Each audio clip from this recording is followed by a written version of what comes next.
بسم اللہ الرحمن الرحیم۔ عزیز طلباء و طالبات، آج جو ہم نے سبق پڑھنا ہے وہ ہے شرک کا۔ شرک جو ہے یہ توحید کی ضد ہے، اور یہ MCQs بھی ہے کہ توحید کی ضد کیا ہے، شرک، کفر، فسق وغیرہ، تو آپ نے لکھنا ہے شرک۔ تو شرک جو ہے یہ توحید کی ضد ہے۔ دنیا کے سب سے پہلے انسان حضرت آدم علیہ السلام تھے، وہ عقیدہ توحید کے قائل تھے، ان کی اولاد بھی عقیدہ توحید کی قائل تھی۔ اب اگلا سوال یہ ہے کہ جب حضرت آدم علیہ السلام اور ان کی اولاد عقیدہ توحید کی قائل تھی، تو پھر دنیا میں شرک کا آغاز کیسے ہوا؟ تو اس کا جواب یہ ہے کہ جیسے جیسے انسانی آبادی میں اضافہ ہوتا گیا اور حضرت آدم علیہ السلام بھی دنیا سے رخصت ہو گئے، ان کی اولاد میں جو نیک لوگ تھے وہ بھی دنیا سے رخصت ہو گئے، اور ان کی اولاد پھیلتی گئی، انسانی آبادی بڑھتی گئی، تو لوگ آہستہ آہستہ حضرت آدم علیہ السلام کی تعلیمات کو بھول گئے، اور آہستہ آہستہ وہ شرک کے اندر مبتلا ہو گئے۔ تو گویا انسانی آبادی میں جیسے پھیلاؤ ہوتا گیا، اسی طرح لوگ عقیدہ توحید کو بھول کر شرک وغیرہ میں مبتلا ہوتے گئے۔ اب اس سے اگلا سوال یہ ہے کہ شرک کے اندر لوگ کیوں مبتلا ہوئے، اس کا سبب کیا تھا، اس کی وجہ کیا تھی؟ تو اس کا جواب یہ ہے کہ شرک میں مبتلا ہونے کے دو اسباب ہیں۔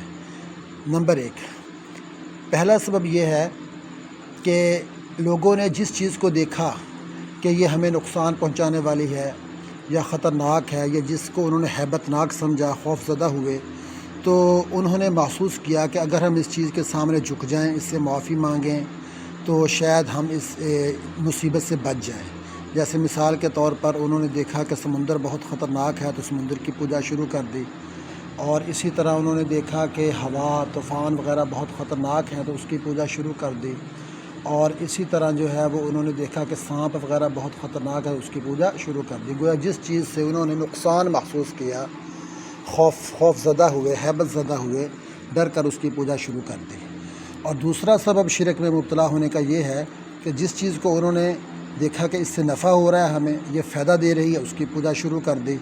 مثال کے طور پر سورج سے انہوں نے حرارت حاصل کی، دھوپ حاصل کی، تو انہوں نے جو ہے وہ اس کی سورج کی پوجا کرنی شروع کر دی، سورج کو دیوتا مان لیا۔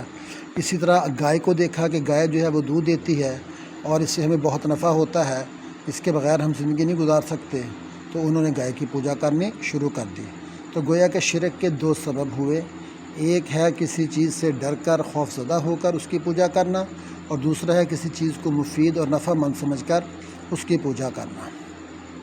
اس کے بعد ایک سوال یہ ہے کہ دنیا کے اندر سب سے پہلی کون سی قوم جو ہے وہ شرک کے اندر مبتلا ہوئی؟ تو قرآن ہمیں یہ بتاتا ہے کہ سب سے پہلی قوم جو شرک کے اندر مبتلا ہوئی وہ حضرت نوح علیہ السلام کی قوم تھی، اور اللہ تبارک و تعالیٰ نے ان کی طرف حضرت نوح علیہ السلام کو پیغمبر بنا کر بھیجا، جو پہلے تشریعی پیغمبر تھے، اور انہوں نے آ کر جو ہے وہ لوگوں کو اللہ تعالیٰ کی طرف بلایا اور ان کو اس شرک کی مذمت ان کے سامنے بیان کی۔ اگلا سوال یہ ہے شرک کا مفہوم کیا ہے؟ تو شرک کا جو مفہوم ہے، شرک کا لغوی معنی ہوتا ہے کسی کو حصے دار بنانا یا شریک کرنا، ساجھا پن، اور شرک کا اصطلاحی مفہوم یہ ہے کہ اللہ تبارک و تعالیٰ کی ذات، صفات اور صفات کے تقاضوں میں کسی اور کو شریک کرنا۔ اگلا سوال ہے قرآن سے شرک کی مذمت بیان کریں۔ قرآن میں بہت ساری آیات ہیں جن میں شرک کی مذمت بیان کی گئی ہے۔ ان میں سے ایک آیت ہے ان الشرک لظلم عظیم، بے شک شرک بہت بڑا ظلم ہے، اور اس میں ایک MCQs بھی ہے کہ ظلم عظیم کیا ہے؟ تو اس کا جواب ہے شرک۔ اور دوسری آیت ہے ان اللہ لا یغفر ان یشرک بہ ویغفر ما دون ذلک لمن یشاء، بے شک اللہ تبارک و تعالیٰ شرک کے گناہ کو معاف نہیں کرے گا، اور اس کے علاوہ جس گناہ کو چاہے گا معاف فرما دے گا۔ ومن یشرک باللہ فقد افتری اسما عظیما، اور اللہ نے قرآن میں ارشاد فرمایا جو کوئی شرک کرتا ہے وہ اللہ پر بہت بڑا بہتان لگاتا ہے۔ اس کے بعد اگلا سوال ہے شرک کی اقسام۔ تو جس طرح توحید کی 3 اقسام تھی، شرک کی بھی 3 اقسام ہیں: شرک فی الذات، شرک فی الصفات، اور شرک فی العبادت۔ شرک فی الذات کا معنی یعنی اللہ کی ذات میں کسی دوسرے کو شریک کرنا، اور شرک فی الصفات اللہ کی صفات میں کسی دوسرے کو شریک کرنا، اور شرک فی العبادت یعنی صفات کے تقاضوں میں کسی